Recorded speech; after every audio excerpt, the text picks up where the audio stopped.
Ladies and gentlemen, there's no better way to get up in the morning than to get up with Garret.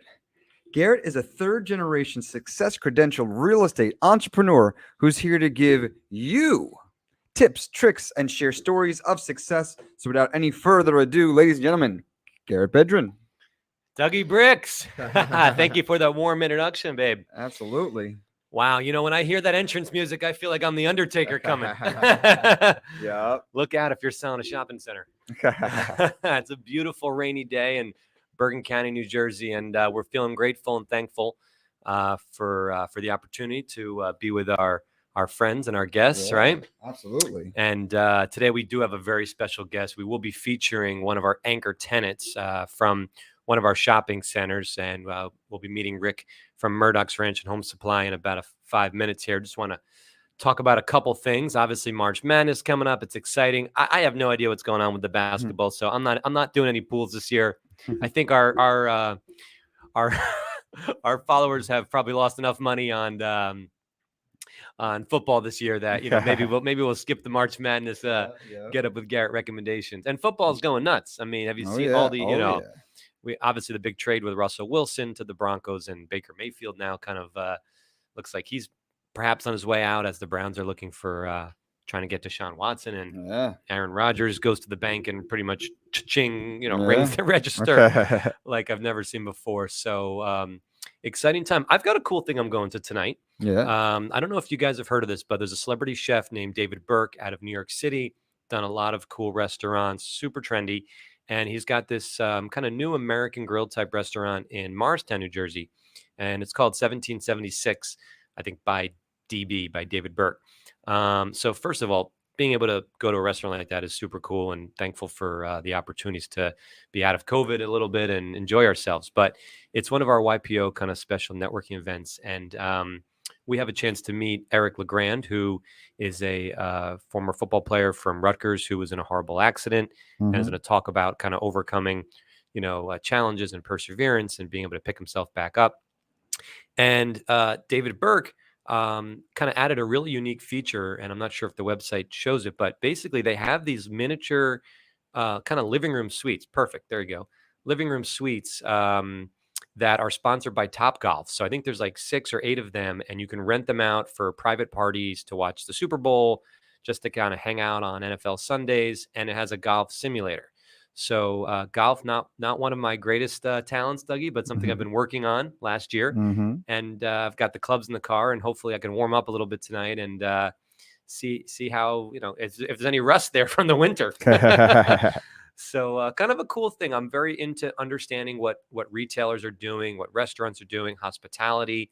I think how that blends in multifamily, the concept of having a restaurant where you can also have a place to, hit some of the golf balls while you're waiting makes total sense. And again, this concept of being together again, being part of a community, to me, is not only smart, but it's what the younger generation wants, right? They want something that brings them together. What do you think about that concept? Absolutely. I mean, we're always with our clients, we're always trying to figure out ways to collaborate with other businesses. And when we bring on someone, we're trying to, not do competing industries. We want to bring people from various industries together. So many times they'll be like the dentist marketer, same picture of a smile, different logo, and they're just going to dentist. We take the opposite approach. We want one of each industry, bring them together, do networking events, stuff like this. Like, this is genius. Whether they even keep it like this or just maybe change it every 3 or 4 months to a different theme. But that's what it's all about. I think it's pretty cool. If you think about it as like a suite, right? What else could it be? So that golf simulator could easily be bowling, right? It could be skee ball. It could be, virtual cornhole. It also could be, a Zoom meeting or Blue Jeans meeting, where you've got 6 people up on the screen there, right? And you're chatting with them. That could be where Eli Manning is sitting watching Monday Night Football with Peyton, and he's doing his thing. So, when we're thinking about design and development in concepts, whether it's hospitality concepts, whether it's multifamily concepts, or just kind of helping retailers, you want to have that flexibility of what other applications can you create revenue from at different times of the day or week where maybe you haven't maximized your opportunity. So I think this is really cool, cutting edge. I'm excited to see it. I always want to be visiting and traveling, and that's something I really enjoy about my job, the opportunity to kind of learn about some of these new things. And if I can share them with the audience or even reproduce them in our family properties or properties with our investors, I think people are pretty excited about it. By the way, I've been getting some text and emails from some of our investors, thanking us for obviously finishing up the Hunt Village property. We're thrilled about that. And everyone's excited about the returns we talked about last week. The other thing I just wanted to show real quick, giving back, such an important part of our family and of our business. And I always say, the more you give, the more you get. And of course, everyone knows I'm really, really tied to the Jewish home here in Bergen County, New Jersey. I think it's so important to take care of our elders. Big shout out to my grandma B. She was in the hospital for a day or two. She's okay. She's home now. So I'm just always thinking about my family and about the impact that my grandparents had on kind of where I am in my life, where Jessica is in her life. So we had the chance to go to an event, and you can show the picture. They opened up a brand new rehab center, and there's Jess and I. It is a real honor to hang a mezuzah on a patient room. So mezuzah kind of blesses the room, and it's a prayer. And to be able to hang a mezuzah is considered an incredible honor. So this facility just blew us away. It's a $30 million facility for kind of short-term rehab. So Doug, let's say your grandma, God forbid, falls, breaks her hip. You don't really want her in the hospital. Okay. Right? You don't want her in the hospital for 2 weeks, right? That's not the place for her. You want her to go somewhere where she can have physical therapy all the time, where you can have a pool where you can do it. I mean, we actually have treadmills in the pools where you can work with a therapist. Nice. It was incredible. Yeah. And we have simulation. So like we have a car, we have a kitchen where you can practice what it's like to get back to your home when you're going to be back on your own. So, this type of facility is just cutting edge, nothing like it in Bergen County. So if you find yourself in that position, God forbid, where you have to deal with something for your parents, your grandparents, please think of me as a resource. Reach out to me and I can put you in touch with our friends at the Jewish Home. You can follow them on social media. It's just a great organization to be part of. So my full blessing, and it's just real honor to be there. Nice. Cool. So without further ado, I'd like to transition to our guest and bring him in. This is a really, really cool opportunity today because we have a family friend who is not only a YPO friend kind of from networking, but also an actual real life tenant in one of our shopping centers, a longtime tenant. I think he just crossed maybe the 10-year mark and decided to stay for the next 5 or 10. We're thrilled about, of course. So ladies and gentlemen, I want to introduce you to our good friend. And if I butcher his last name, I'm in big trouble. It's Rick Ungersma from Murdochs Ranch and Home Supply. Rick, are you with us this morning? I am. Good morning. And you nailed the last name perfectly. Awesome. Awesome. I've been working on it. And Rick, I appreciate you getting up early. I know you're out in Las Vegas enjoying some time with your wife and your beautiful family. Typically, you're from Montana, right? That's where you are typically? Correct. Bozeman, Montana, born and raised. Bozeman, Montana, born and raised. So, Rick, just tell us kind of the quick story. First, let's just talk about Murdochs. What is Murdochs? I think it's an incredibly unique brand and retail store destination that probably people more on the East Coast are a little, not as familiar with it, being that it focuses on the West and kind of Midwest area. So just tell us, what's the elevator pitch? What is this Murdochs all about? Murdochs is a culture company that just happens to be in retail. We have 34 stores in 5 states. We are expanding into Texas. We sell products for people that make their living outdoors or enjoy being outdoors or both. So we sell everything from dog food to barbed wire to clothing, lawn and garden, firearms, just anything anybody might want to live an outdoor lifestyle. Incredible. Dog food, definitely got a ranch vibe to it. Don't you have live chicks too? I feel like I saw chicks one time. It's going on right now. Chick days are active at Murdochs. You see, guys, all the young guys, all the single guys that are watching now, let them know all the chicks are at Murdochs, right? That's right. Doesn't like chicks. This is great. There you go. Chick days are here. There it is. So Yeah, everything and anything. Go ahead. we'll sell about 250,000 chicks every year. Oh my And God. yeah, people put them in their backyard and gather eggs. It's a wholesome activity. Absolutely. Great family. And then some of the things Dougie's showing now, you've got some like outside fencing areas or pools or different Yeah. things. What are some of those applications? Trampolines. Who would have thought a Okay. farm store could sell trampolines until COVID hit and families needed a reason for their kids to go outside because they were home every day. And so we started selling trampolines and we've sold so many of them. Just one Oh of my those goodness. entrepreneurial things that one of our buyers brought to our attention and said, I want to start importing trampolines. So that's what we did, and it worked. So you're set up, you've got clothing like a department store feel. So if someone was, working on the ranch, working outside in construction or other types of, it certainly doesn't just have to be ranch. You have all those Right. different lines of kind of the outside, whether it's boots or overalls, et cetera, right? Correct. So, like I said, people that make a living outdoors or enjoy being outdoors. So we'll have everything from mud boots to hiking boots. We'll sell Incredible. insulated coveralls for the rancher who's calving to, nice active wear for people that just want to go up in the mountains and hike.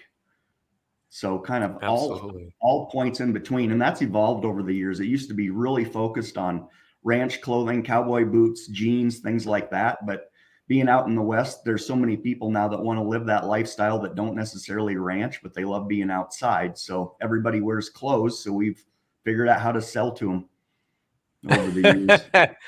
That's fantastic. Well, that is something that you're born without. So you definitely need to pick up a few, right? Yep. So tell us about the founding of the company, kind of what's the story? How did this all come together? Just give us kind of the quick growth story. I think you said, 1994 you've been in business? Correct. Yep. So the company was founded by a guy named John Murdoch. And I'll just go real quickly here because the story is really fun, but we don't have time. He thought there was a better way to do these stores. Farm and ranch stores have been around a long time. John wanted to do something unique, and he wanted to make it a place where the whole family liked to shop, even the kids and the dog. And he wanted to appeal to females because typically a farm and ranch store at the time really didn't. It was a very male feeling vibe. But as we know, females, they spend most of the money. So why not make these stores really nice, make it be something that a lady can walk into and say, wow, this is a great experience, and fall in love with the company. So we did that, and we did it through making stores very nice. I mean, this isn't radical now, but at the time, farm stores didn't have baby changing stations in any of the bathrooms. We put them in both men's and ladies' bathrooms, things like that. Really nice bathrooms, beautiful clothing departments, excellent decor in the stores. So he set out to do that. He was going to have a small company. And I always tease John. I live 5 minutes from him in Vegas during the winter. Yeah. He was going to have 2 or 3 stores. And I tease him that, John, you didn't know yourself very well. He was never going to be able to just stop at 2 or 3 stores. So 34 stores. That's a small company. It is. Yeah. He did it. It worked. And we just keep trying to, do right by our customers, listen to them, do right by our team members, listen to them, and keep growing this thing. And John retired a number of years ago. He sold out to my partner and I, and we're going to keep this thing rolling in our families for generations. That's our plan, to keep it a private family-owned company. Wow. That's awesome. Dougie, so we heard a couple interesting things there. Yeah.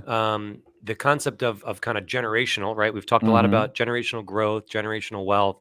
This is easily a company that Rick could bring to private equity or look at potentially going public one day. I mean, he's got scale. He's being very humble. 34 stores, but these are, our store is 50,000 feet, Rick. Are your stores typically that large, or are they some 30 to 40 in the older generation of the stores? Yeah, we have a couple that are small, but the average is about 46 to 50,000, with some that are a little bit larger than that. Yep. Gotcha. Doug, do you want to bring up our store real quick? I thought this was kind of interesting from the Bedroom website. I think yeah. the Brook Hill site. So the thing that you mentioned that really blew me away, and I want the audience to really capture this and understand this from what Rick just said.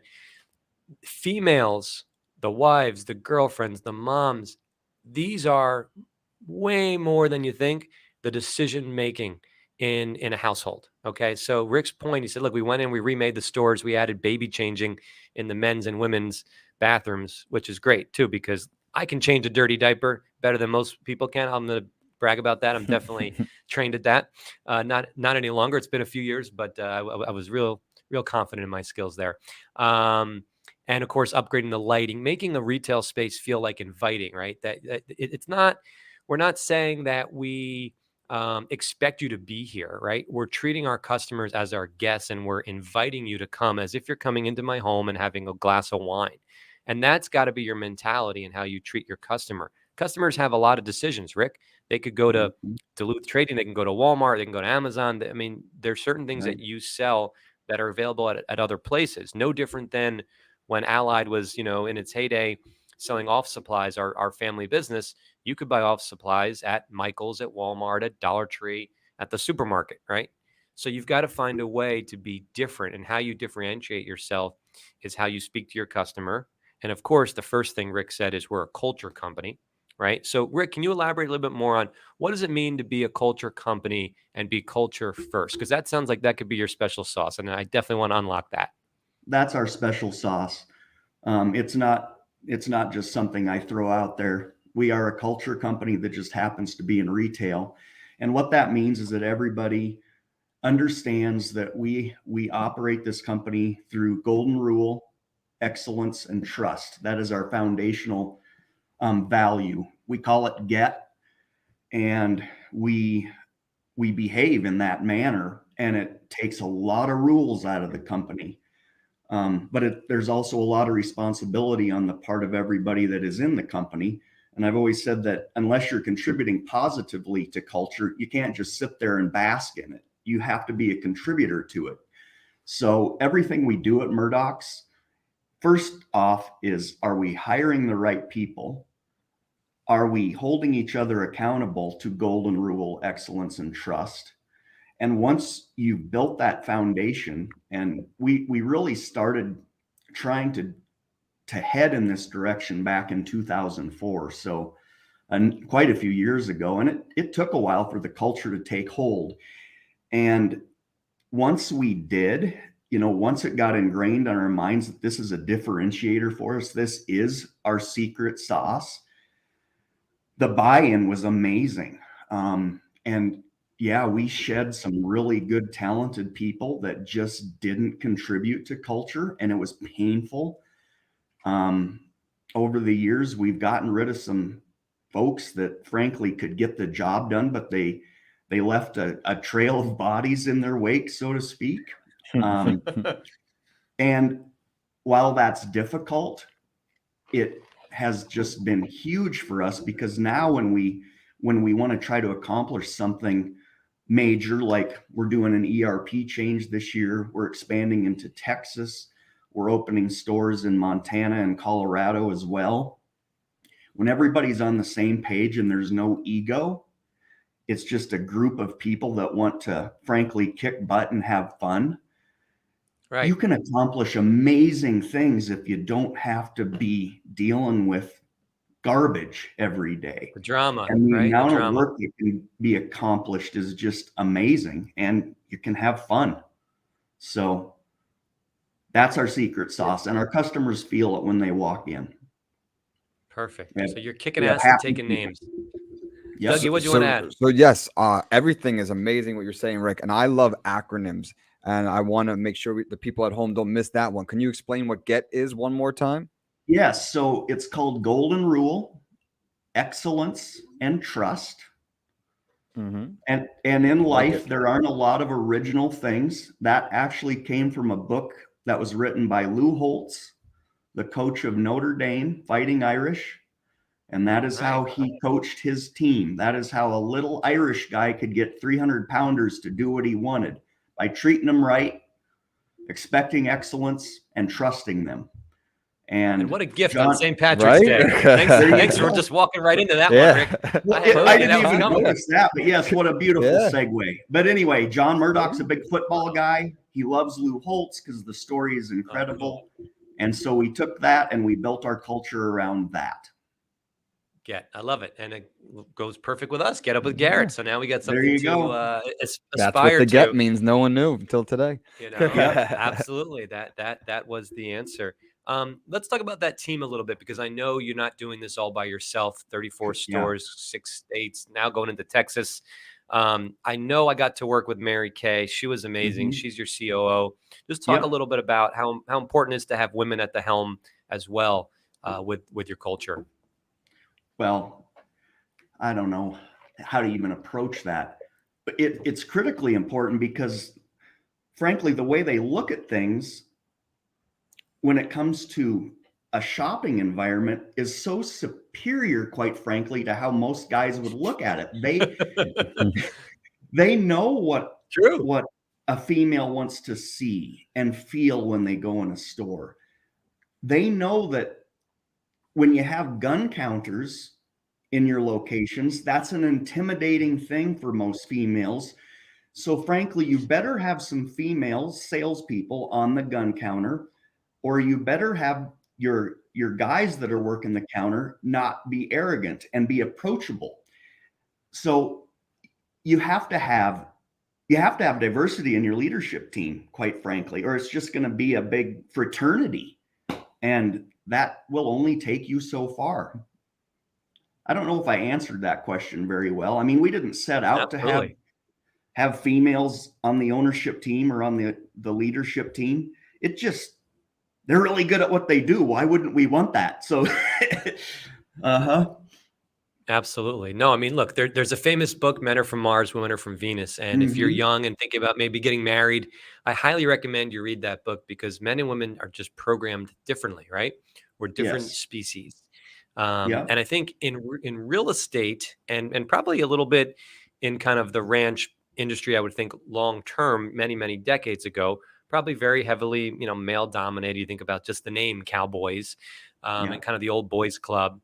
And it's like, we've got to update to the modern times, right? Where having, female leadership, diversity in our leadership, learning about where different people come from and how they approach, because the shopper's diverse, right? And the shopper, you want to be able to align to them. And I think your point of fraternity is interesting because, that is the concept of just having fun. So sure, being with your old college fraternity buddies who all look like you, that sounds like fun for a weekend.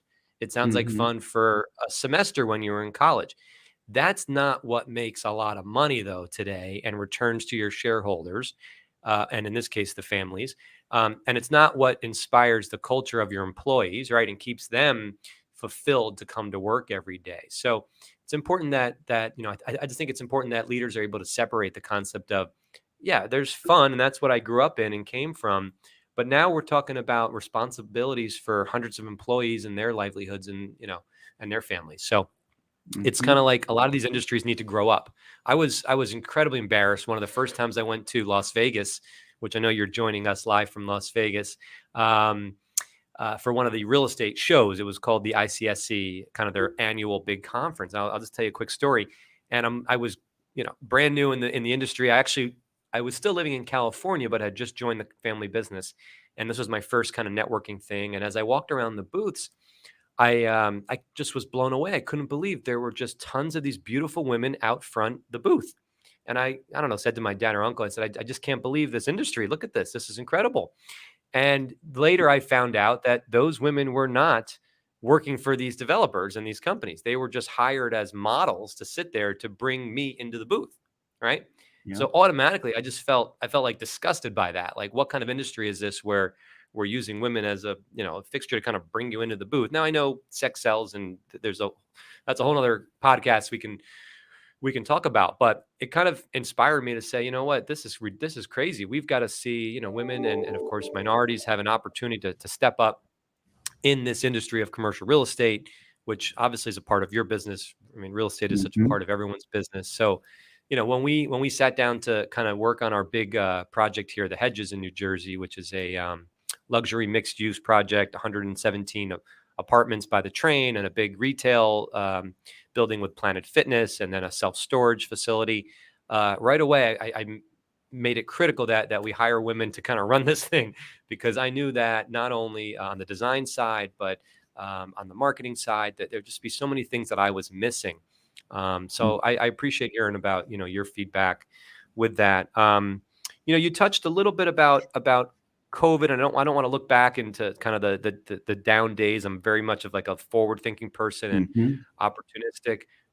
But is there anything that you learned through that experience that helped you pivot and adjust, that added new lines of revenue? I know you mentioned trampolines, but anything else you learned about your business that you've now taken as kind of a good learning lesson, a good opportunity, and you see a return on that investment? Can you talk a little bit about that, Rick? I can. So going back to culture, we thought we had a strong culture, but it had never been truly tested until COVID came along 2 years ago, almost to the day. It shut down. I think it was like March 18th. I'm not even kidding, where it was just, oh my gosh, here we go. So here's the culture test. And we passed it with flying colors because, again, there was no ego. People were ready to attack this thing and do what we needed to do to take care of our team members, take care of our customers, adapt based on what we were hearing from the health departments on a national and local level, but keep the business going. Fortunately, we were considered essential at the time, which I will tell you that some businesses were considered non-essential really, really made me angry, but I won't go down that path. Anyway, the culture got tested and we came through it with flying colors, because what happened is we completely changed the way we communicated internally, and we went to Microsoft Teams. And before that, we were kind of dawdling, trying to figure out what we were going to do. We're going to do Zoom or Teams. All of a sudden, we didn't have a choice, and we went with Microsoft Teams. And communication changed completely for the better. And now we have these weekly calls between operations and purchasing. They've totally changed how we communicate within the company and how we get important information out to everybody. We're so much better. We are such a stronger company post-COVID than we were before, because our culture has been tested. We have shown ourselves that we are capable of far more than we ever thought before. We were going to dink around with doing buy online, pick up in store over an 18-month rollout. We got it rolled out in 2 weeks in all locations because we had to. So it was like, okay, gang, we don't have a choice.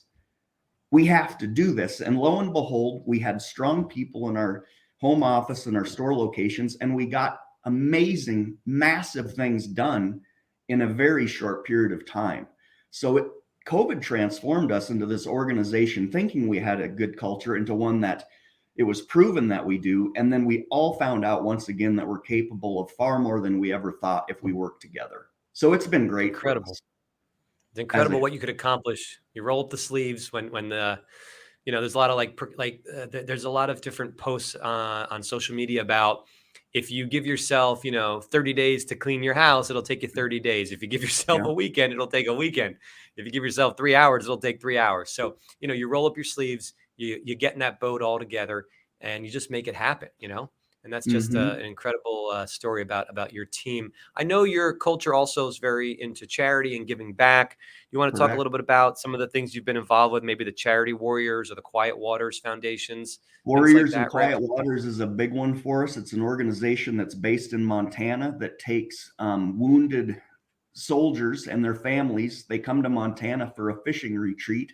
And what the organization has learned over time, that when a soldier has suffered from PTSD or traumatic brain injury, getting them on the river fly fishing, it's the first escape they've really been able to have mentally, because when you're focused on fly fishing, all you can think about is putting that lure out in front, or that fly out in front of fish, and it helps them have a break from what they're feeling in their minds, which I can't identify with.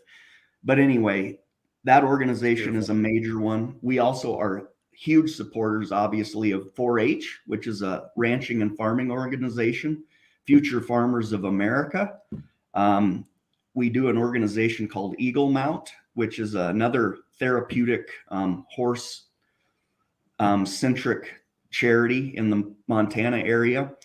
Special Olympics, we're huge supporters of that organization, which is one of my personal all-time favorites. It's just a fun, amazingly run organization. And if you're looking for something to support, they are dialed in. They get it.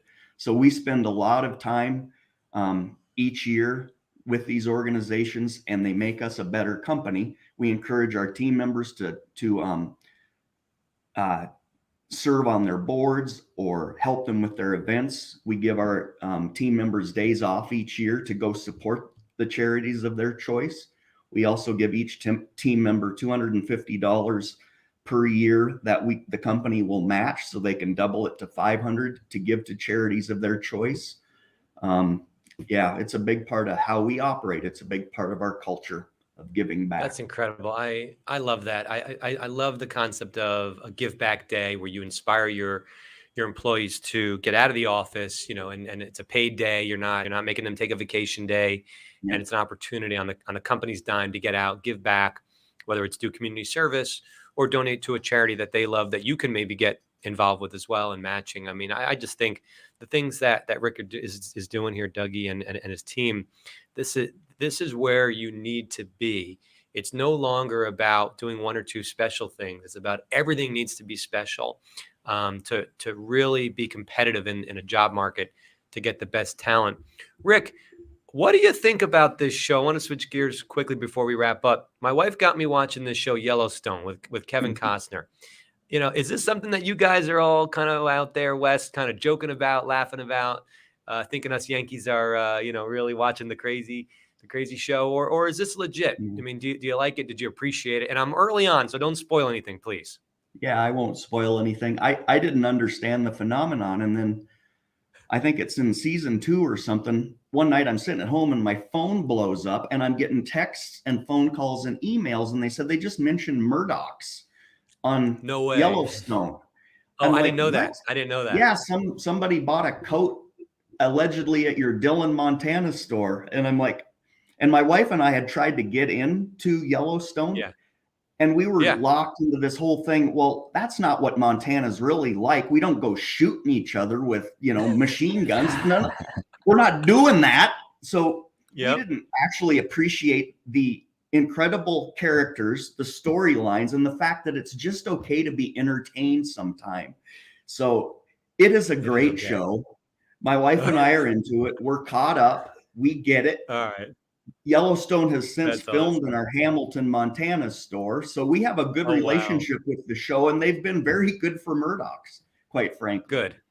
Yeah, they're bringing the outside lifestyle, the ranch lifestyle, which, look, it's applicable here. Obviously, COVID woke everybody up to the concept of enjoying their space outside more, right? When you're looking for an apartment, what type of outdoor space? We're thinking about designing, outdoor fitness spaces, outdoor gathering for movies, certainly outdoor dog parks, right? So the outdoors is going to absolutely level up in terms of the dollars spent for development. I know you have a big outdoor shopping area. I think at our center, that was one of the things that you loved about our Westminster space. There's a big outdoor storage area. I think I remember. Well, actually, the city wouldn't allow us to have a big enough one. So we have one in Westminster. We just wish it was bigger. So like most locations will have an acre. It wasn't on you guys, Garrett. It's what the city would allow, but we'll have an acre of. We did the best we could. That's right. Outdoor display area, we call it, and it has, like I said, fencing products in it. So gates and panels and wire and posts and everything to contain or keep animals out is what we have there. And, that's like the anchor department for what we do as far as how we take care of ranchers is represented in the outdoor display area. Maybe for my 50th birthday, I'm only 42. I'd love to come out and do like city slickers with my friends. I just think that would be the Yeah. most amazing opportunity, right, Dougie? That's a great movie. Yeah. Wouldn't that be a lot of fun? I think Absolutely. the audience would get a kick out of Yeah. that. My kids would probably, really get a kick out of that. But so I want to summarize. I want to kind of wrap up here. Obviously, what we've learned from Rick, tremendous focus on culture, on being able to adapt to the times with COVID changing, forcing to do things in 2 weeks that he thought would take, 18 months down the line. Obviously, we talked about the big one, which was which is the golden rule, right? Treat others the way you want to be treated. Excellence and trust, right? Did I get that right? Golden rule, excellent, and trust. Nailed it. Perfect. But I also want to reiterate about relationships, which I always talk about, and Rick didn't dive into this too much, but we met Rick through our YPO network, right? Rick was looking for space in the market, and obviously had a broker and all that stuff. But the relationship that Rick knew our family and that we were in this organization together quickly went right to the finish line. Like it just cut out all the bullshit. And we were able to knock out, you wonder, how could a family in New Jersey who knows nothing about ranching in Montana, be able to get a 50,000 square foot anchor tenant signed up in Denver, right? Westminster, Colorado. And I want everyone to know that comes from the deep relationships of being in a networking organization. It doesn't have to be YPO for everyone. It could be, there's a whole bunch of them, right? GoBundance and meetups, and your Chamber of Commerce has small networking things. Dougie's always putting on fun networking things. So you can start where is appropriate for your business and kind of where you are in your career. But I will tell you, it's the God's honest truth. People, and Dougie always says, people want to do business with people that they're similar to, that they like, that they're friendly with, that they connect with. And if you're in an organization and you know that there's a commonality there, it cuts out so much drama. You get right to the finish line quickly. And here's a real life example. Rick, you've been with us 10 years. We are so thankful and grateful for your company, for all the work, your team and Likewise. Mary Kay's put in. Can't wait to see the next 10 years together. My my kids will be knocking on the door for the rent, soon. That'd be awesome. Garrett, what you just talked about with what is in organizations that you work with, business, YPO, whatever, it's trust, right? And when you are operating within the organization of YPO or any other business organization, trust takes a lot of questions out of it. It's like, okay, I'm going to get into business with Jerry Bedrin. I can trust him because YPO members do not screw each other. So it's like, we're out in Colorado, you're in New Jersey, we want your building, you have the building. It's a space that needs some work because basically the tenant went bankrupt and it was full of fixtures that did nobody any good. And we went to work together and we opened an amazing store together, and it crossed the finish line. I mean, we got that lease done in record time. Yeah. And I remember very well. We could trust each other. I remember very well when I was in the car with my dad, and I kind of outlined the framework of what the deal should be. And I said, Dad, this is what it's going to be. We're going to be thankful for this after the first 2 years kind of burn off, because I believed in the outside culture. And of course, the combination, we've got some skiing. I think the Garret's opened up I think it's called Epic now, Epic Mountain Sports. So it's like biking, it's skiing. We've got some hobby stuff there. It was kind of this outdoor Colorado lifestyle, which I thought was super cool. And that was good. I was young. I mean, that was over 10 years ago. So I think it was 12 years ago, actually, because now you're going into the option period. Right. Yeah. So for me to learn, I got to really be a witness to see my dad in action, kind of a front row seat to my greatest mentor, and watch the deal go down and play a role in it too. Just blew me away. And I love hearing your side of it. We lost a lot of money before that. I mean, we spent $2 million on a Stephen Barry's deal building that store out. That's what it was, Stephen Barry's. Yep. Yeah, and they fleeced a lot of other families, not just ours. And before that, it was called Media Play, which certainly would be out of business now if they didn't go out earlier, because everything they sold was CDs and books, everything that's now digital. So yeah, so that was such an interesting deal to be a part of, and of course, we wish you and your family great health and success in not only that location but your 33 other locations, and can't wait to visit some more as you expand. Yeah, thank And you. if our visitors, our audience, our friends want to get in touch with you, Rick, obviously we have Murdochs.com, but are you okay if somebody, maybe an up and coming entrepreneur, wanted to email you, pick your brain, try to get a little bit more of that secret sauce? Would you mind taking an email or a call from one of I would our? be glad to. Awesome. Yep, I share my appreciate that. email. There you go. We're gonna share your address right down there. Dougie, are you ready just to finalize with the quick lightning round, and then we're gonna get Rick back on his Love horse the out of lightning here? round. Yeah, We didn't forget about the lightning round, right? absolutely. Rick, we have just a couple questions. It's very quick. Keep it light, keep it fun. Whatever comes in your head first. We ask all our guests. All right. Here we go. Can you recommend a business book for an up and coming entrepreneur? Well, Winning Every Day. That's a John culture Wooden? book. Or... Yeah, by Lou Holtz. Oh, Lou Holtz. Okay, gotcha. Yeah, inspiration. Now, is it a business book? Anyway, lightning round. That's good enough. Read that one. It's great on culture. Okay. Perfect. I don't know if we're going to open up a Murdochs in outer space, but I definitely want to do a YPO trip to outer space. So who are we going with? Is it Richard Branson, Elon Musk, or Jeff Bezos? Who do you trust more? I'd go with Elon. Okay. I don't know if you guys have these vanity plates on your cars out there. Our area, we see people put their names on the license plate. If I force you to put something on your license plate, and I think Murdochs is too long, what would you put?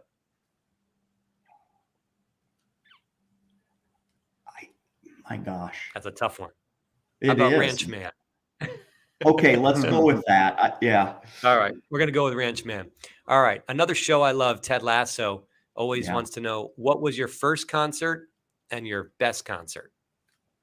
Best concert was Rush in Vegas, their final tour. I'd always wanted to see Neil Peart play drums because I'm a drummer, and I was blown away. First concert was 38 Special and Cheap Trick. Oh my God. I've heard of Cheap Trick. I don't think I've heard of 38 Special. I sat in Neil Peart's drum set once. There you go. Did you really? Yeah, I worked the Rock and Roll Hall of Fame. Nice. That's a whole nother story. Nice. Right. Last question, Rick. What's a goal that I could remind you of a year from now? Stay true to what Murdochs is all about. That is my goal. I love it. We have some rapid growth ahead of us, and we need to stay true to who we are. That's right. You don't want to lose that as you expand. Perfect. Yep. All right, Dougie. Nice. Rick did it. He survived the lightning round. Nice job. Excellent. Wow, I failed on the Ranch Man thing. That's okay. I think I may take that question out. That's a tough one, because if you don't like plates, like I on my Instagram, I follow plates. I take photos. I grew up, Rick, I don't know. My dad had a plate that said "earned it." What do you want from me? So I think I may take that one out. That's a tough one. I mean, how about like if you read like an Instagram handle? A new Instagram handle. Yeah, if you got to make a new Instagram handle. That's kind of cool. like a license plate. It's kind of the same thing. Yeah, kind of same. Yeah. Cool. Rick, I want to thank you so much for spending your morning with us. Yes, go ahead. I need 1 minute, and I know you've got young entrepreneurs. One of the questions you thought might come up is, what is something you really screwed up? It was like the reverse. Yes, absolutely. Okay. The reverse resume. We I talk want about to that. share that. A big mistake that I made early on in my career when I was in my 20s, low 30s. I did not understand the importance of knowing the different personality types that I was working with. And I did not think it was important to get to know how they should be communicated with, or even know how I should be communicated with. I blew it off, and I was wrong. So if you're struggling with your team and you're not having good communication, figure out a program to learn how to communicate with the different personality types that are in your company, and it will grease the skids completely. It will do away with a lot of trauma. And I used to communicate completely wrong with people who didn't appreciate certain styles of communication. And that was something that I fortunately recovered from, but that is critically important. I like that. I like that. There's multiple resources too to help you with that. Rick, Ours I don't know was if you have DISC. We use DISC. Yep, DISC profile. Yep. I've done a DISC profile. There's also Bank on it that helps you understand yourself and what's best for you for communication and how to communicate with others. Because like they put you in like, these like not like columns, but like it helps you discover the communication styles with different people. So interesting. Yeah, no, I love that because, and this happens even inside my own home, my kids, my wife, we may all be saying the same thing, but 3 people are hearing it totally differently. And so if you don't take the time to try to get to know and understand how your team member or a family member, whoever it may be, listens and hears, you're just going Charlie Brown, blah, blah, blah, blah, blah, blah, right? Yep. So very, very important. That's great advice. And I do often do the reverse resume. I don't want to take up too much of your time, to respect your time. So that's why I didn't throw in the, because we covered so much good stuff with Get and all the wonderful culture. So any last things from you, Doug? Or wonderful show, Rick. Everything you said 100% spot on. Right? It's amazing. Only yeah, the best. Like I absolutely. said, we are going to bring you some of the most incredible resources from all over the country, from family, friends, relationships, networking, real estate. This is not a powder puff podcast. This is about like really diving in and getting to understand what's the secret sauce with some of the most success credentialed people out there. So I'm so grateful for the network and for our friends. So Rick, we'll see you on our next visit out west. I hope we'll meet up maybe in Westminster, and wish you all the best. Say hi to Mary Kay for me as well. Okay. I will do that right now. Thanks, you guys. I enjoyed it. You got it. Safe travels. Thank you, Rick. All right. And Dougie, good stuff. Yeah. I mean, just one last thing, as we get more into the cell phones and virtual world, Rick definitely touched base upon, we get more into like, into this thing. Yep. The trust, the relationships, and the experience are going to be more and more important. You can have a nice online store, you can have a nice website, you can have but like the experience that they have in your space and what they feel when they go to your space is what's going to make the difference. So like he said, he trusted my dad because of the organization we're in, that the deal would be what we do, right? Which is what had happened. His customers trust him when they walk into the store to buy a certain pet food, right? Or a certain quality of a garment or a fence. They know it's going to last, right? Yeah. So trust is at the heart of it, and trust at the heart of any relationship. You have no relationship if you don't have trust. It doesn't exist. Yeah. Anyway, Dougie, let's play us out. Yeah, baby. Be back in a few weeks with some great guests. And remember, guys, the more you give, the more you get.